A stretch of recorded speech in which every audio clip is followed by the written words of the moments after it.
Bien, ya daremos inicio a la ponencia del día de hoy. Vendría a ser la última ponencia de esta semana, domingo 17, llevada a cabo ya por el que vendría a ser el proyecto Hermano Mayor RCPA de CIEMBE.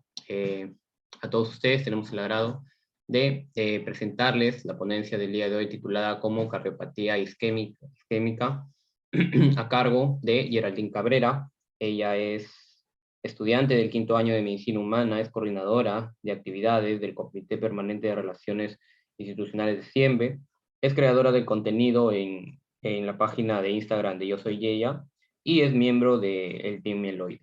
También está disponible en la página de Instagram. Daremos el pase a Geraldine. Hola Geraldine, ¿estás allí? Puedes ya comenzar con la ponencia, por favor.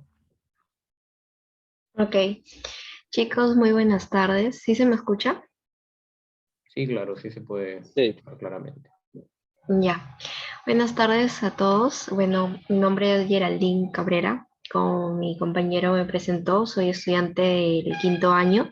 Y bueno, en esta tarde vamos a ver un poco sobre el tema de cardiopatía isquémica, sobre todo resaltando los puntos más importantes y sobre todo lo más preguntado, que es lo que donde debemos orientarnos más y sobre todo en la parte clínica y en la parte diagnóstica.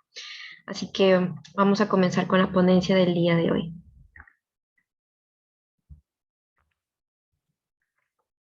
Ya.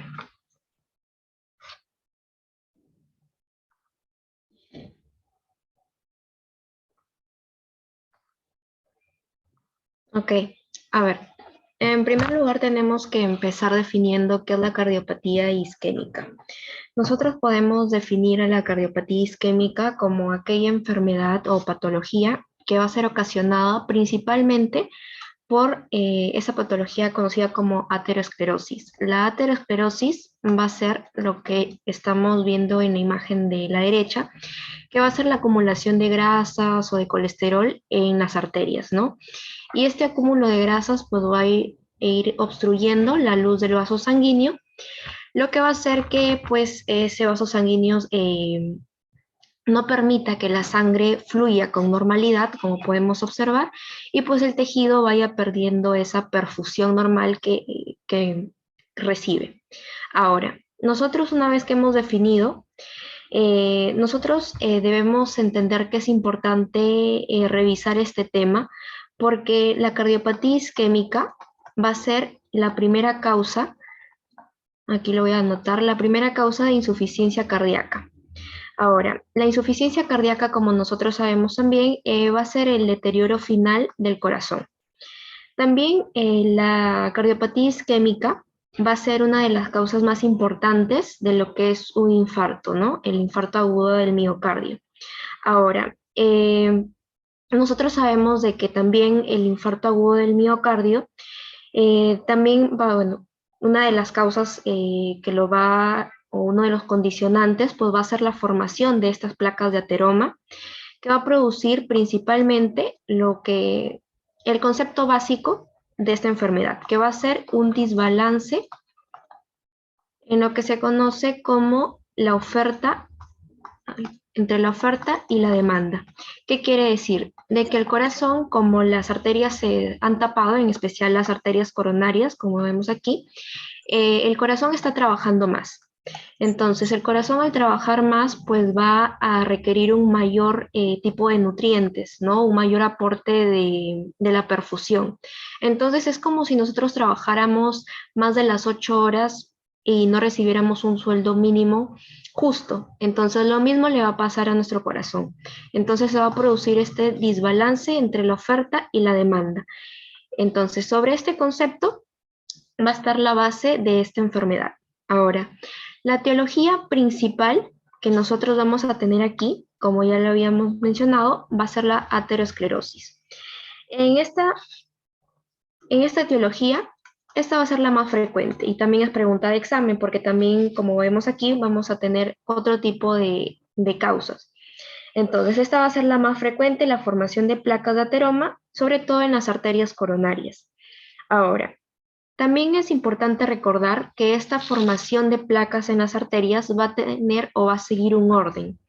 Principalmente, nosotros cuando definimos aterosclerosis también vemos otra definición que he podido observar en algunos libros que lo mencionan como que va a ser una inflamación crónica o una obstrucción crónica de las arterias o los vasos sanguíneos de grande y mediano calibre.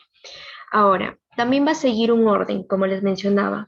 En primer lugar, la arteria que en primer lugar se va a afectar va a ser la arteria abdominal, que va a ser la encargada, como recordamos, de llevar el mayor flujo sanguíneo a los órganos. La segunda, pues va a ser las famosas arterias coronarias, como lo vemos en el concepto ahí.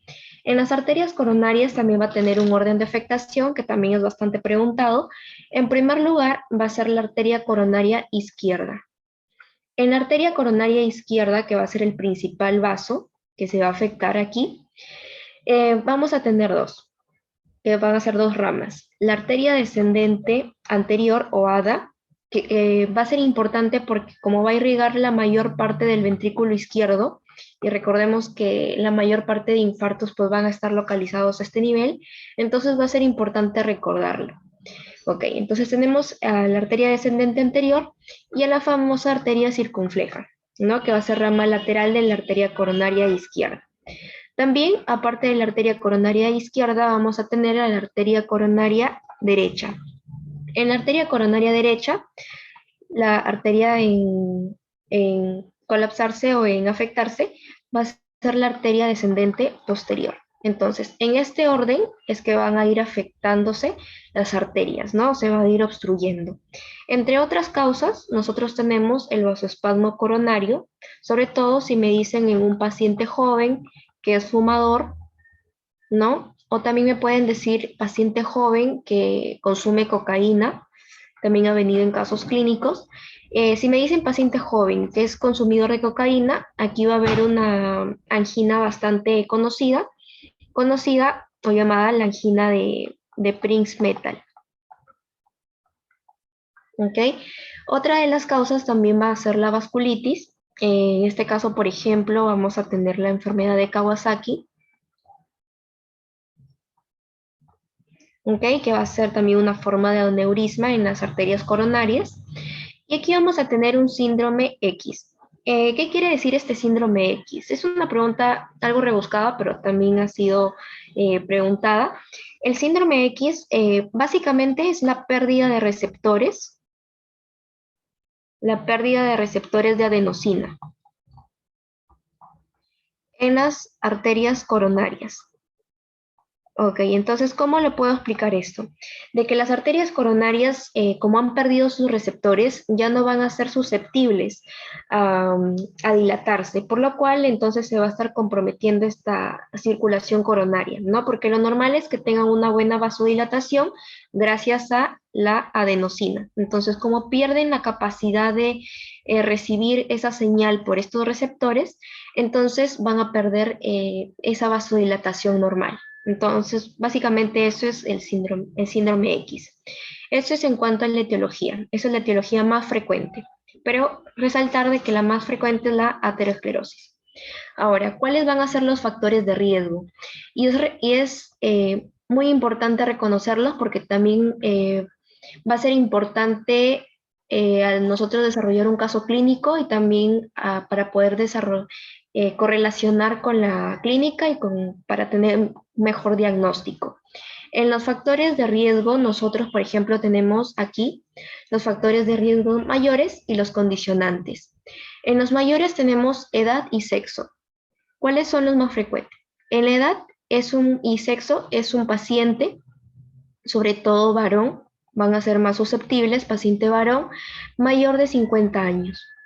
¿Ok? Las mujeres no son tan susceptibles, pero sin embargo se dice de que la susceptibilidad o el riesgo se tienden a igualar en la mujer, aquí lo voy a anotar, en la mujer, cuando llega el periodo o la menopausia, ¿no? Por la caída de las hormonas, en especial la caída de los estrógenos. Recordemos que en la mujer la carga hormonal o la carga de estrógenos, pues va a tener un componente cardioprotector. Entonces, en la menopausia se dice de que tanto el varón como la mujer pues ya va a tener el riesgo de tener este tipo de patología. Ahora, pero principalmente es un varón mayor de 50 años. Ahora, también tenemos de que esta persona haya tenido antecedentes personales o familiares de cardiopatía isquémica. También una persona con antecedente de tabaquismo, una persona con hipertensión arterial, diabetes o dislipidemia, ¿no? Una persona que tenga el colesterol alto o los triglicéridos altos en menor medida. Ahora, estos básicamente los criterios mayores. Ahora, los condicionantes quiere decir de que pueden estar presentes, como no, pero principalmente estos van a ser los principales, los que sí o sí tengo que recordarlos para poder dar un mejor diagnóstico.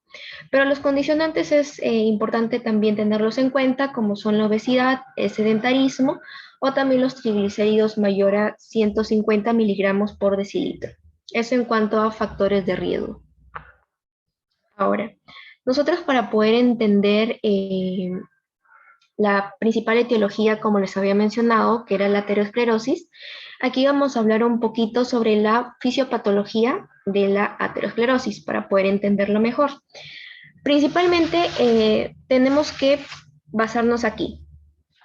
Como sabemos nosotros en el cuerpo, vamos a revisar estos dos conceptos. Tenemos al LDL y HDL, que sé que lo han escuchado. Al LDL se ha considerado como el colesterol malo y al HDL como el colesterol bueno. Ahora, ¿por qué? Porque el LDL se va a encargar de llevar, principalmente va a ser la lipoproteína, que va a llevar el colesterol del hígado hacia los tejidos. Es decir, cuando va a haber una sobreproducción de colesterol, va a llevar en esa dirección, del hígado hacia los tejidos, lo va a depositar ahí. En cambio, el HDL va a ser al contrario, lo lleva desde los tejidos hacia el hígado, para que el hígado pues pueda eliminarlo. Entonces, me va a convenir que el cuerpo pues busque eliminar el colesterol y no lo vaya a almacenar en los tejidos, ¿verdad? Entonces, por eso se le considera el HDL como el colesterol bueno y el LDL como el colesterol malo. Pero ¿qué pasa? De que aquí en la aterosclerosis voy a tener un exceso del LDL, que es el colesterol malo. Ahora, este exceso de LDL va a comenzar a depositarse en el subendotelio de estas arterias, en este caso de las arterias coronarias, que es lo que me interesa revisar. Entonces se deposita en el subendotelio. Se va a depositar. Ahora, ¿qué pasa cuando se deposita? Como va a ser una sustancia que no debería estar ahí, por así decirlo, va a producir una reacción. Esta reacción va a ser a la reacción de oxidación. Es decir, se va a oxidar este LDL. Ahora, al oxidarse, va a producir una citotoxicidad. Ahora, esta citotoxicidad, como su mismo nombre lo dice, pues va a ser tóxico para nuestro cuerpo, entonces va a desencadenar una respuesta inflamatoria. ¿Ok? Una respuesta inflamatoria. Esta respuesta inflamatoria la vemos aquí, ¿no? El monocito que se activa y luego este se convierte en el macrófago, ¿no? Ahora, este macrófago va a buscar aislar todo este colesterol que está libre en el endotelio. Ahora, este macrófago lo va a fagocitar, fagocita el colesterol. Entonces, el macrófago que ha fagocitado o se ha comido ya, en otras palabras, el colesterol, se conoce como las famosas células espumosas, que también es pregunta de examen. ¿Ok? Entonces, las células espumosas van a ser los macrófagos que han ingerido el colesterol en su búsqueda de aislarlo. ¿Ok? Pero ¿qué pasa cuando ya el colesterol pues se excede, es demasiado y ya el macrófago pues ya no se va a dar abasto para poder tenerlo? Mientras el macrófago lo tenga en su interior, se va a considerar que va a estar intracelular. Pero ya cuando el macrófago no se da abasto, es decir, va a estar afuera, o en el endotelio, mejor dicho, ya vamos a ponerle un término como extracelular, ¿ok? Entonces, como habíamos mencionado, ya luego cuando ya se excede este colesterol, ya vamos a empezar a ver una primera lesión. Si nosotros pusiéramos este vaso sanguíneo, ¿no? Un corte al microscopio, ya podríamos ver una primera lesión microscópica, que son las estrías grasas, que se producen ya porque tanto es el exceso de colesterol que el macrófago ya no se da abasto para poder fagocitarlo. Y luego, pues poco a poco, el colesterol se va acumulando, estos lípidos como extracelulares, y después se va formando la placa o la famosa placa de ateroma. Y es así como esto va creciendo y va obstruyendo la luz del vaso. ¿Ok? Ahora, cuando nosotros hablamos de cardiopatía isquémica, nosotros lo podemos clasificar en dos. No vamos a tener dos cuadros. Uno conocido como angina estable o también conocido como angina crónica. Y otro también, el otro cuadro que es la angina inestable o también el cuadro agudo, que también.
Chicos, buenas tardes, disculpen, la ponente acaba de tener un problema de red.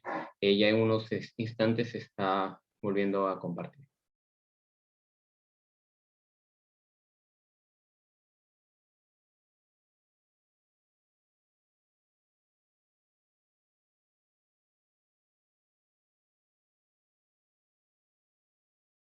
Ya chicos, lo siento, se desconectó mi internet de un momento a otro. ¿Dónde me quedé? ¿Se vio hasta ahí o desde la diapositiva anterior?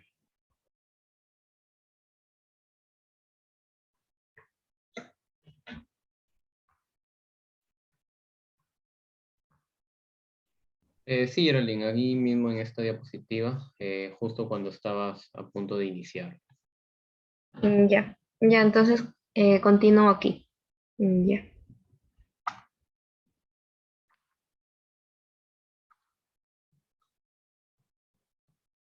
ya. Ok, entonces continuemos. Entonces, como les mencionaba, este cuadro se va a clasificar en dos, uno que es la angina estable o también conocida como crónica, y también un cuadro inestable conocido como agudo, también conocido como el famoso SICA o síndrome isquémico coronario agudo. Ahora, nosotros debemos aprenderlo a diferenciar mediante la clínica, pero también el diagnóstico se va a basar mediante las pruebas complementarias que van a ser, aquí lo voy a anotar, por las pruebas complementarias principales que va a ser el EKG y los biomarcadores, como ya vamos a ir revisando poco a poco.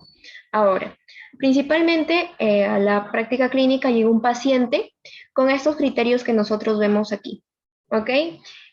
Básicamente la clínica va a ser parecida, solamente va a variar en cuestiones de tiempo y en lo que lo va a desencadenar.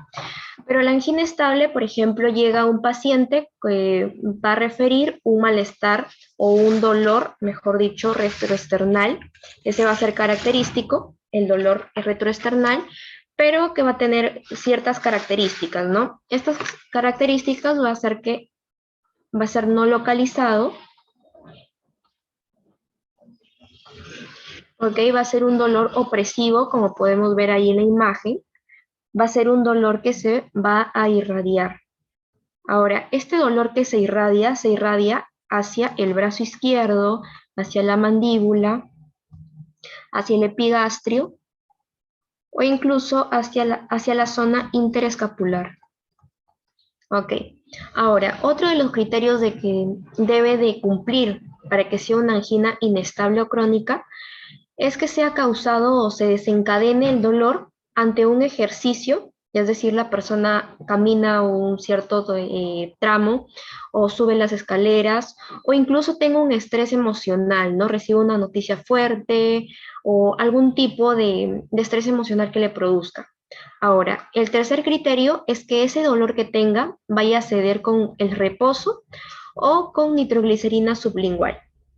Si cumple estos tres criterios, pues ya se le puede considerar como una angina estable o crónica. Ahora, ¿de qué depende esta angina estable o cuál va a ser su fisiopatología? Como vemos aquí en la imagen, básicamente nosotros tenemos esta placa de ateroma que, si bien es cierto, está obstruyendo parte del flujo sanguíneo, no todo, porque aquí aún queda un poco de la luz del vaso, pero lo va a estar obstruyendo. Es lo que va a permitir de que el paciente pues tenga el dolor isquémico, ¿ok? Pero lo que lo caracteriza o lo que la palabra clave está en que va a ser estable porque va a tener lo que se le considera aquí como una capa fibrosa gruesa, ¿ok? Esta capa fibrosa gruesa es lo que le va a permitir que no se rompa, ¿ok? Pero va a generar angina, como ya lo habíamos mencionado, por el tipo de obstrucción, por el grado de obstrucción que tenga. ¿Por qué? Ahora, aquí lo voy a apuntar. Si nosotros tenemos de que va a generar el dolor isquémico según el grado de obstrucción que tenga, por ejemplo, como vemos ahí la imagen, yo voy a encontrar un paciente con clínica ya cuando sea mayor o la obstrucción sea mayor del 70%. Si es mayor del 70%, pues el paciente ya tiene una clínica, ¿no? Ya va a generar. Aquí ya presenta una angina al esfuerzo incluso. Y si ella es mayor al 90%, ya presenta una angina en reposo. ¿Ok? Entonces, pero básicamente la clínica que me va a dar es según el grado de obstrucción que vaya a presentar. Ahora, según el grado de obstrucción que vaya a presentar este paciente, también hay un tipo de clasificación o hay grados. El grado 1, que es un paciente asintomático, es un paciente que simplemente pues la obstrucción no es grave. El grado 2, en donde tengo un paciente que genera síntomas, tal vez al subir escaleras, al subir más de un piso o al caminar más de 2 cuadras, pero una clínica leve. Ahora, el tercer grado, que va a ser ya cuando el paciente genera síntomas, pero estos síntomas van a ser síntomas limitantes. ¿Ok? Entonces, por ejemplo, ya es mayor de un piso, ¿no? Incluso menor de 2 cuadras, el paciente ya comienza a agitarse y a presentar dolor precozmente. Ahora, el grado 4, que ya es el más grave, que es cuando el paciente genera síntomas en reposo. Esos son los grados según la obstrucción que vaya a generar el paciente.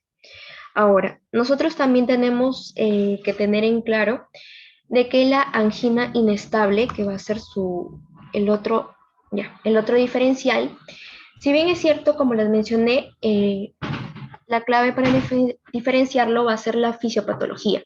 Ahora, nosotros aquí tenemos la placa de ateroma, que si bien es cierto, en ambos va a estar presente, ¿ok? Pero en la angina inestable también se va a clasificar en dos. Ahora, ¿qué los va a clasificar?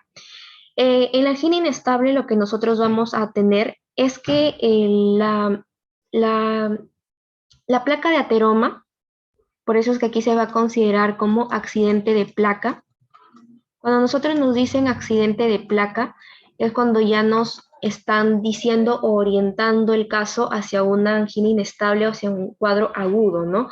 Porque la placa se rompe, ya que esta placa o esta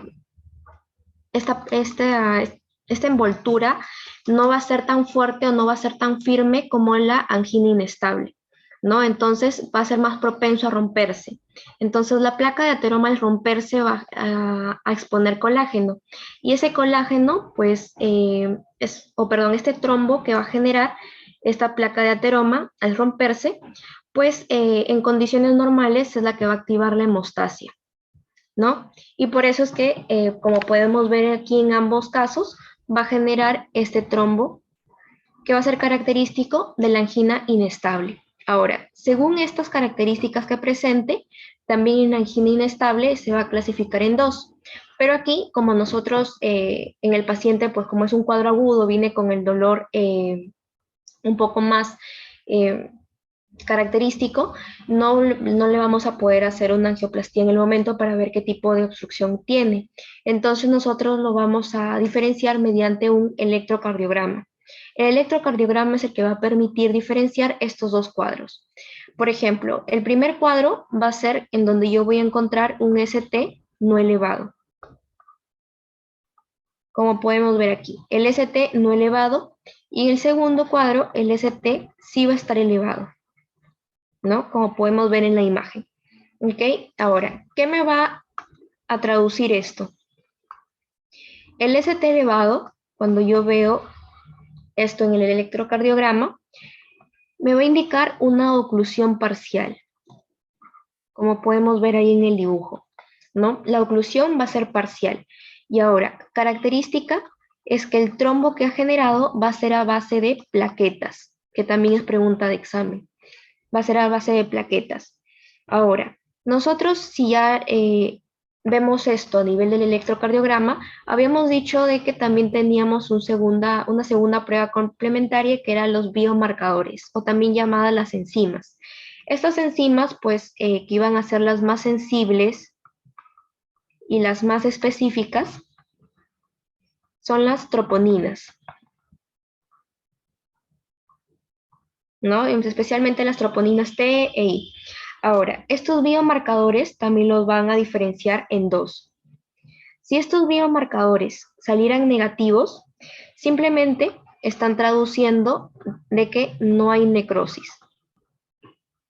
Y si no hay necrosis, esto quedaría ahí como una angina inestable. ¿Ok? Quedaría ahí como una angina inestable.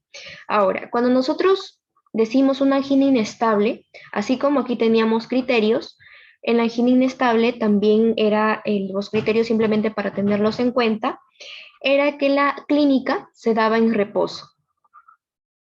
¿Ok? Mientras aquí se daba causado o era desencadenado mediante el ejercicio, y en la angina inestable o aguda se da en reposo. También pues va a ser un cuadro progresivo, es decir, mayor a 20 minutos, ¿no?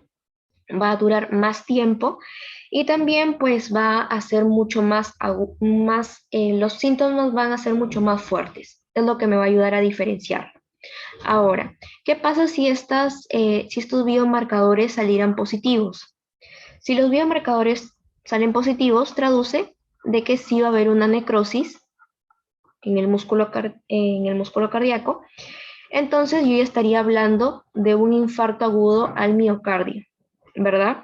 Pero aquí también hay que tener cuidado porque a este infarto agudo al miocardio se le va a considerar como IMA, no onda Q, porque no va a presentar alteración en la onda Q.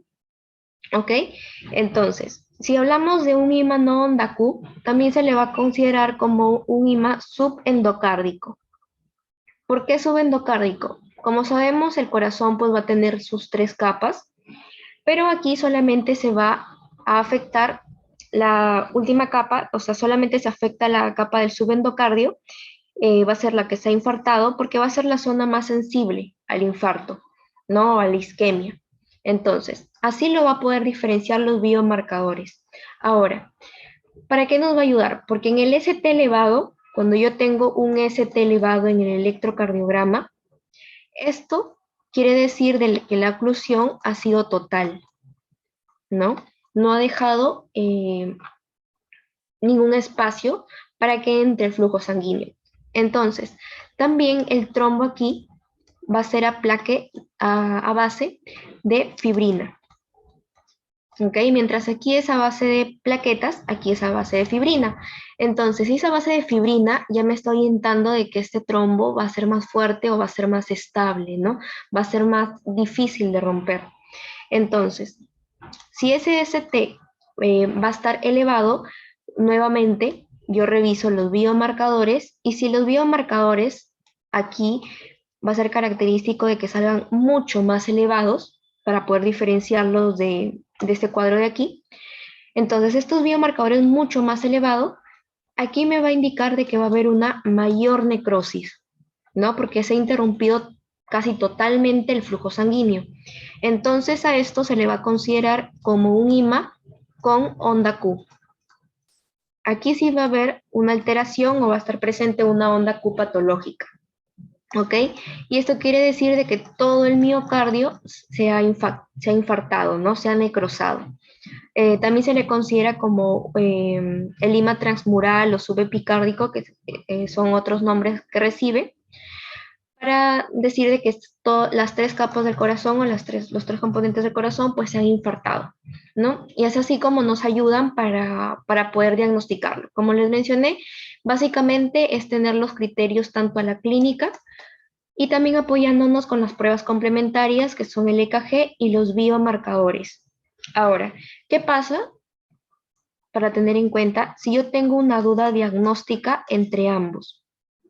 También ha preguntado qué tipo de pruebas se pueden realizar si es que yo tengo o estoy ante una duda diagnóstica y son básicamente tres. Uno, que es la ergometría. Una ergometría o también considerada pues el test de esfuerzo.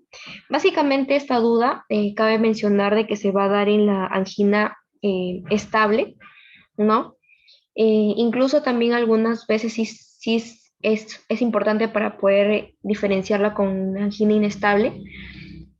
Ahora, la segunda prueba, aparte de la ergometría, va a ser el ecocardiograma de esfuerzo, ¿no? Es donde el paciente va a correr, pero controlado por un ecocardiograma. La ergometría, sin embargo, va a ser donde el paciente corre y se le va a estar monitorizando. Ahora, ¿qué pasa si, por ejemplo, tengo un paciente comprometido, no sé, y es un paciente adulto mayor, donde no se le puede hacer ese test de esfuerzo, en donde el paciente tiene que correr para ver el esfuerzo y la clínica? Entonces, se le genera un esfuerzo cardíaco, pero a través de fármacos. El fármaco que se utiliza usualmente es la dobutamina, para generar pues un estrés al corazón, ¿no? Un esfuerzo al corazón y esto va a generar una taquicardia, ¿no? Para este estrés va a generar a nivel de las arterias coronarias para ver si es que se produce este tipo de clínica, ¿no? Y la tercera sería una gammagrafía, que es, si bien es más sensible y ayuda a estratificar al paciente si tiene mayor riesgo o menos riesgo, pero es muy difícil acceder en los hospitales del país, son muy pocos incluso los que lo hacen, así que básicamente se le considera la ergometría, un ecocardiograma o incluso a la dobutamina como una prueba de esfuerzo pero inducido al paciente. Ok, entonces, para tener en cuenta otras alteraciones que podemos encontrar a nivel del electrocardiograma, eh, son básicamente tres. Uno, o la primera, alteración en la onda T, va a ser la primera. La segunda, alteración, va a ser al nivel del segmento ST, que es lo que habíamos estado revisando. Y la tercera, en la onda Q, que son lo que habíamos estado revisando, pero básicamente para poder verlo mucho mejor aquí en estas partes del electrocardiograma. Ahora, la onda T, y estas sí son preguntas clásicas de examen, cuando nosotros vemos pues algún tipo de alteración, ¿no? En la onda T, esto me va a indicar algún grado de isquemia, ¿no? Que el flujo o la perfusión está cayendo en el músculo cardíaco. ¿Ok? Aquí tenemos la zona subepicárdica y que va abarcando hacia toda la pared, ¿no? Se va necrosando. Ahora, nosotros aquí vemos la alteración en la onda T al tener una onda T negativa, ¿no? O incluso nosotros podemos ver una onda T alta y simétrica en las derivaciones en donde podemos verla como positiva, ¿no? Ahora, es muy difícil observarla así, por lo que como que este cuadro es lo primero que se da, la isquemia es lo primero, la disminución de la perfusión es lo primero que se da a nivel hemodinámico, entonces va a ser un poco difícil hallarlo, pero sin embargo sí son alteraciones que se logran ver con un poco de esfuerzo en el electrocardiograma. Y la segunda alteración es la alteración del famoso ST. Ahora, esta va a ser una lesión intermedia o se le va a considerar así. Cuando nosotros vemos alguna lesión a este nivel, si aquí me traducía como isquemia, aquí lo traduce como una lesión, ¿no? De que ya no solamente ha disminuido la perfusión, sino que ya se está generando una lesión a nivel del músculo cardíaco. ¿Ok? Entonces, tanto ha caído la perfusión que a nivel del músculo cardíaco, pues ya está entrando a un metabolismo anaeróbico. ¿Ok? Y está entrando a un metabolismo anaeróbico, ¿no? Este va a ser el estado intermedio. ¿Ok? Entonces, aquí podemos ver el ST, la disminución. Esta es la caída del ST, es la lesión subendocárdica, lo que habíamos estado revisando en el ST no elevado, y aquí el ST elevado, ¿no? En donde era la lesión subepicárdica, lo que habíamos estado revisando en la diapositiva anterior. Ahora, cuando nosotros vemos la onda Q me va a traducir también el tercer tipo de lesión y se podría decir la lesión más complicada, porque ya no va a haber, digamos, manera de poder recuperar ese músculo perdido, que me va a traducir en una necrosis, ¿no? Ya bajó la perfusión, ya hubo una lesión y aquí ya llegó a una necrosis. Cuando yo ya veo alguna patología o una onda Q patológica, ya estoy ante una necrosis del músculo cardíaco, ¿no? Ya cuando vemos una onda Q patológica en el electrocardiograma, y es cuando tiene más de 25% del QRS, abarca más del 25% del QRS, ¿ok? Por eso la podemos observar aquí. Entonces, este es más o menos cómo lo podíamos traducir los cambios en el electrocardiograma. Ahora, también hay algún tipo de clasificaciones que tenemos que tener en cuenta, ¿no? Según, por ejemplo, algunas guías. La primera, el desarrollo y clasificación de la aterosclerosis según la guía de la AJA. Esta guía básicamente lo que hace es clasificar los tipos de lesión que vaya a generar, pero basándose en la placa de ateroma. Ahora, cabe recordar de que esta alteración o esta clasificación lo va haciendo teniendo en cuenta de que esta progresión se va dando durante años. Por ejemplo, vamos aquí a tener 6 tipos. El primer tipo es donde la lesión va a ser aislada. ¿Ok? Va a ser aislada. Es decir, aquí es donde mi macrófago había fagocitado los lípidos, ¿no? Entonces, aquí los lípidos o la grasa estaba intracelular. ¿Ok? Por eso se le considera como una lesión aislada. Ahora, aquí en el tipo 2 es donde yo ya encontraba, incluso aquí ya menciona las células espumosas y macrófagos, pero aquí tenemos que recordar de que yo ya encontraba la primera lesión, que era la estría grasa. ¿Ok? Pero la estría grasa ya se encuentra, según esta clasificación, en el tipo 2. Ahora, en el tipo 3, yo ya voy a tener una lesión intermedia. en donde los lípidos ya van a estar a nivel extracelular, ¿no? Ya el macrófago ya no se dio abasto y ya comenzó a salir a la luz del endotelio, por eso es que podemos observar al colesterol, a los lípidos a este nivel. Ahora, el tipo 4, que va a ser ya la placa de ateroma formada como tal, que la podemos ver aquí. Esta placa de ateroma, que va a tener un núcleo lipídico constituido, por eso lo tenemos aquí, va a ser el tipo número 4.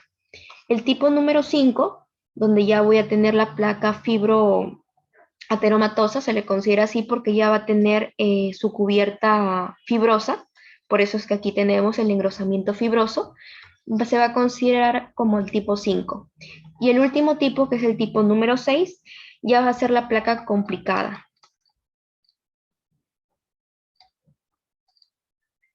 ¿Ok?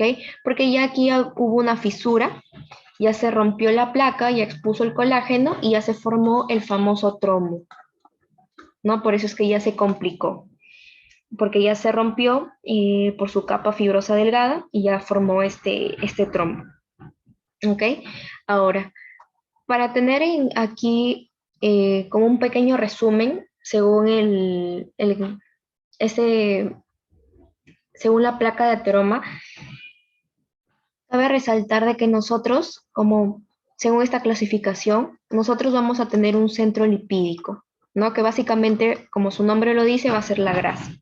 Ahora, este centro lipídico que va a ser o intracelular, que ya lo habíamos mencionado, que va a estar a nivel de los macrófagos, o va a ser extracelular, que ya va a estar en el endotelio, ¿no?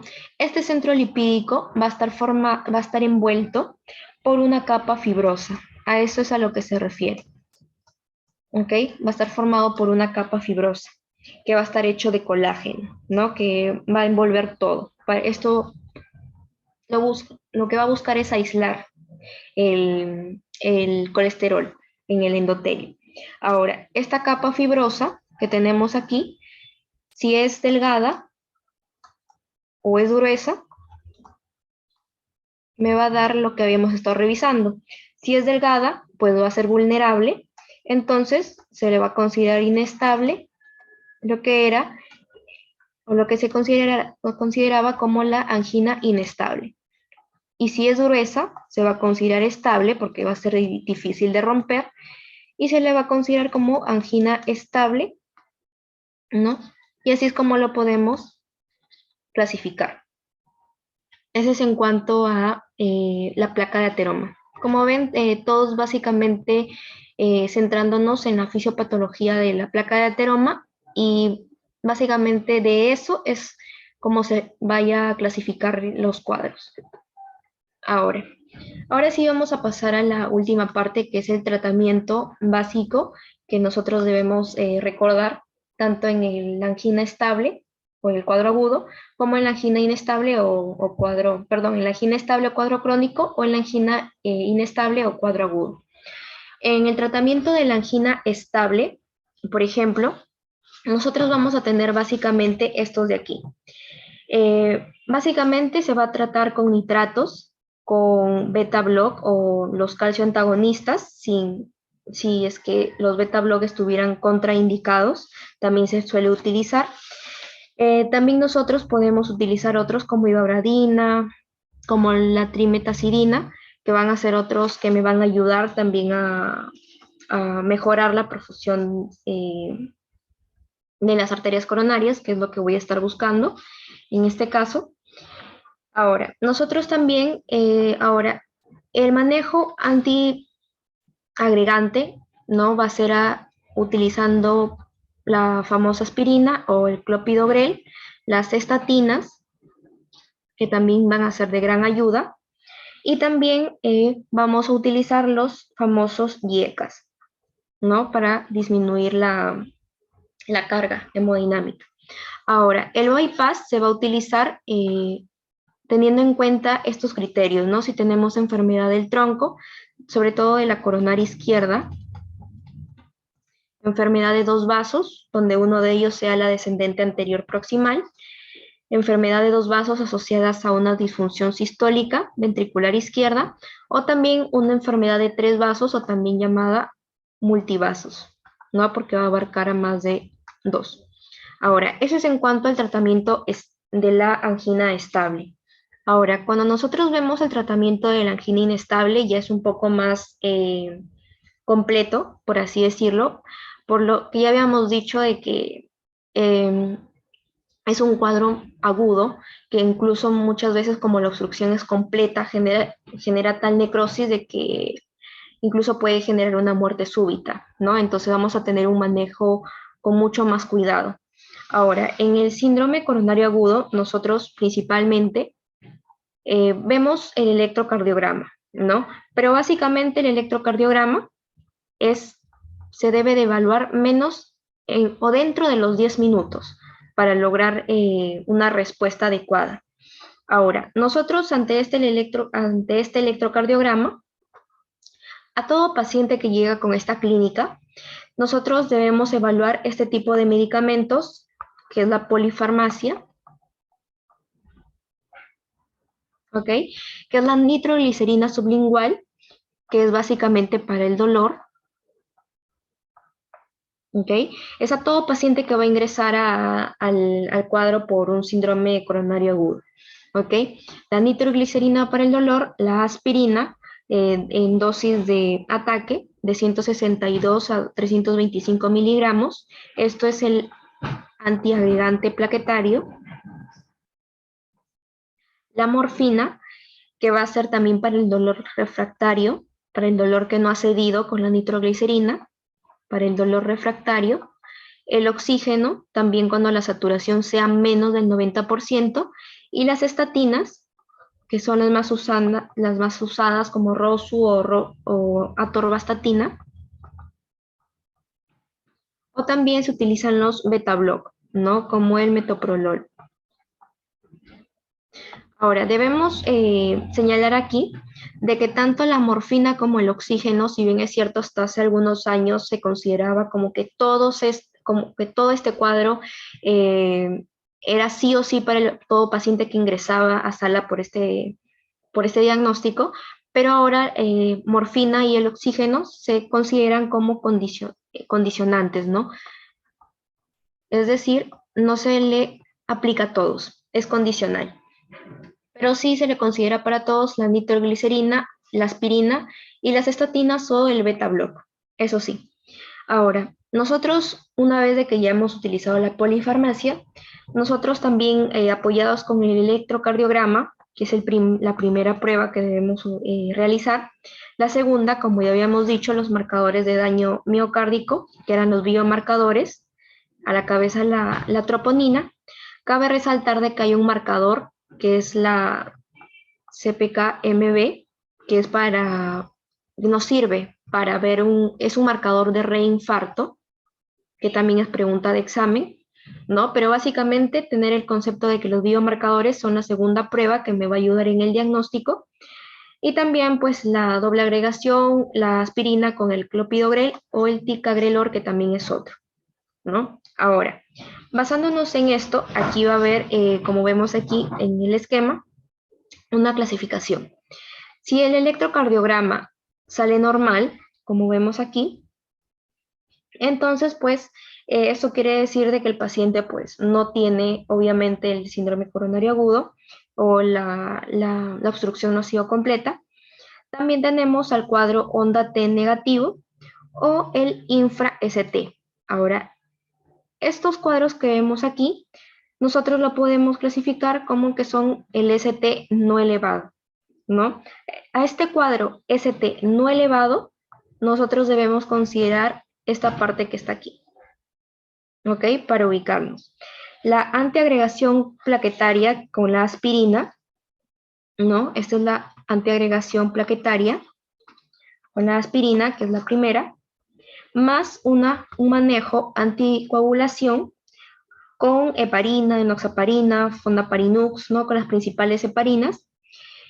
Sobre todo, ese también es pregunta de examen, que el fondaparinux es cuando, o se suele utilizar cuando hay un mayor riesgo de sangrado. cuando hay un mayor riesgo de sangrado, ¿no? Y también se utiliza según la función renal. Ahora, cabe agregar también de que estos antiagregantes plaquetarios también hay que tener cuidado al usarlos, ¿no? Cuando el paciente no presenta un riesgo alto de sangrado, ¿no? Vamos a ponerle acá no riesgo de sangrado. El que se suele utilizar va a ser el ticagrelor. Y cuando el paciente sí tiene riesgo de sangrado, entonces nosotros el que vamos a utilizar es el famoso clopidogrel. ¿Ok? Estos dos. Estos dos son los principales antiagregantes plaquetarios que se utilizan según si el paciente tiene o no riesgo de sangrado. Ahora, ¿qué pasa si el paciente sale con un supra-ST o con el ST elevado en el electrocardiograma, ¿no? Esto quiere decir, como ya sabíamos, de que el trombo está ocluyendo toda la luz del vaso sanguíneo. Entonces, pues ahí ya se considera una terapia de reperfusión. En primer lugar, pues una angioplastía o la trombólisis. Ahora, también se considera un tipo de fibrinólisis, como podemos ver en el cuadro de acá, o la angioplastía. Aquí en la fibrinólisis principalmente va a ser alternativa cuando cuando nosotros no tenemos acceso a una angioplastía, porque la angioplastía va a ser el principal que nosotros deberíamos de buscar para un paciente que ya está diagnosticado sí o sí con un cuadro de Zika. Pero a veces es muy difícil o son muy pocos los hospitales que lo realizan. Entonces, en segundo lugar, se considera el manejo con fibrinólisis. ¿Ok? Pero sin embargo, utilizando primero el manejo fibrinolítico, también debería considerarse luego el tratamiento con angioplastía. No solamente debería utilizarse como para dar tiempo al paciente para llegar hacia este tratamiento de aquí, ¿no? Por eso es la alternativa. Ahora, para la fibrinólisis que se dan en los primeros 30 minutos, ¿no? Va a haber algunas contraindicaciones, ¿no? El paciente con accidente cerebrovascular, ¿no? Ya sea isquémico, hemorrágico, si ha presentado disección aórtica, alguna neoplasia o aneurisma cerebral, hemorragia activa, ¿no? Si presenta algún TEC severo o cirugía mayor. Ahora, la angioplastía coronaria, o también considerado como transpercutánea por sus siglas, eh, también pues es la que consigue un mayor efecto o un mejor efecto, ¿no? Menos de los 120 minutos, ¿no? Pero obviamente va a ser un poco más complicado de acceder, como ya lo habíamos mencionado, ¿no? Y el de aquí tiene que ser menos de los 30 minutos para lograr un mejor efecto, ¿ok? Pero básicamente como no debemos olvidar de que a la cabeza va la angioplastía y en segundo lugar el tratamiento fibrinolítico. Y por eso es que les mencionaba de que la clínica, tanto la clínica como las pruebas complementarias a la cabeza del electrocardiograma, era la que me iba a ayudar tanto al diagnóstico como también para dar un buen tratamiento, ya sea orientándonos a un cuadro de angina estable o un cuadro de angina inestable. Ok, y eso sería todo por el tema de hoy día. Muchas gracias por su atención. Si habría alguna pregunta normal, la realizan y si la puedo responder, con mucho gusto. Bien, Geraldine, ¿no? Aquí con la ponencia del día de hoy, cardiopatía isquémica, está muy interesante, entendible, como la ponente lo ha mencionado. Si alguno de los asistentes tuviese alguna duda, por favor activar su micro o escribir por el chat, ya que cualquiera de esas dos opciones está habilitada. Aquí nuestra ponente nos resolverá algunas de las dudas que nosotros tengamos con respecto al tema abarcado el día de hoy. ¿Alguno de los asistentes, por favor?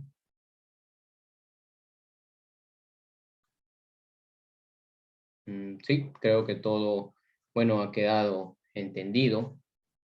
ha estado muy claro. Entonces les invito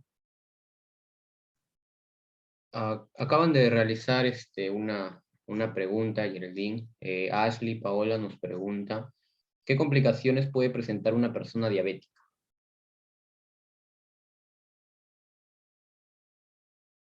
Ya. Básicamente, como nosotros sabemos, una persona diabética está en el grupo de los pacientes inmunocomprometidos o inmunosuprimidos por su cuadro de diabetes, pero hay una característica que sí sería importante mencionar. Básicamente, no sé si sería complicación, pero diría como que nosotros, en la clínica de la cardiopatía isquémica, como les había mencionado, el paciente, por ejemplo, a ver, ¿cómo le explico? Genera un tipo de, a veces el dolor que presenta ese dolor tipo opresivo, el paciente diabético lo, el equivalente, por así decirlo, el paciente diabético como ha perdido un poco no sé si recuerdan de que el paciente con diabetes sufre bastante con la neuropatía diabética, es decir, pierde un poco de sensibilidad a nivel nervioso, ¿no? Entonces no va a presentar tanto ese dolor, sino que el equivalente en la clínica es que el paciente diga o lo refiera como una disnea, ¿no? Como esa sensación de falta de aire, ¿no? Que no puede respirar. Entonces a veces puede confundir un poco en la práctica clínica, en donde el paciente, por ejemplo, viene un paciente diabético y te dice, no te dice que tiene dolor, pero presenta como que le falta el aire, entonces tal vez puede generar un poco de duda, pero hay que recordar, ¿no?, de que en la cardiopatía isquémica el equivalente a dolor en pacientes diabéticos es disnea. Ese es como dato clave. Muy bien, Geraldine. Esa ha sido la pregunta que nos había planteado Ashley, Paola. Además, hay otra pregunta de Olga Patricia que nos dice, ante la teplas y la estreptoquinasa como antifibrinolítico, ¿cuál es mejor y a las cuántas horas se debe hacer lo que vendría a ser la angioplastía?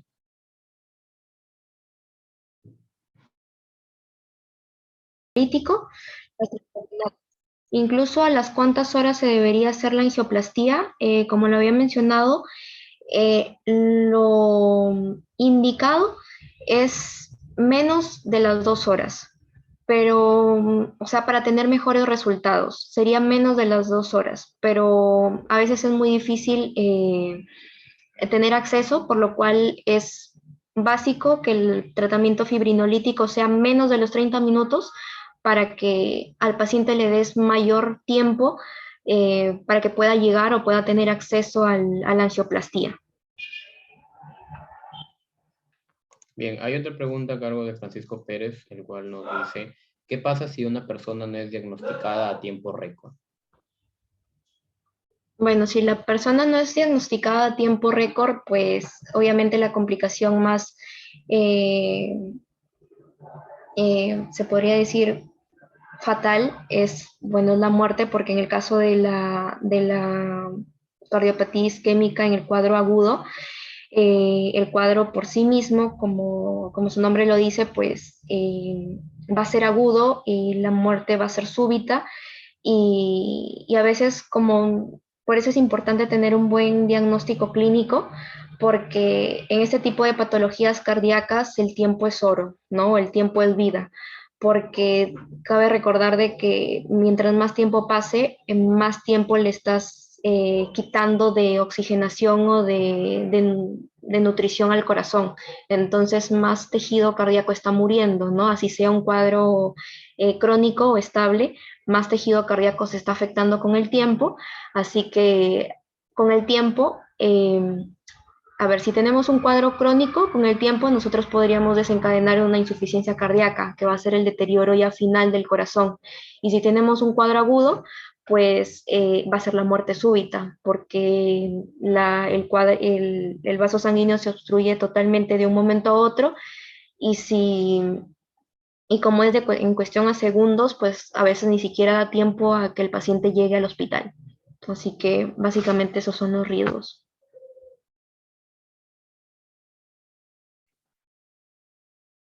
Bien, vuelvo a enviar el link del quiz para que puedan ir ingresando, por favor.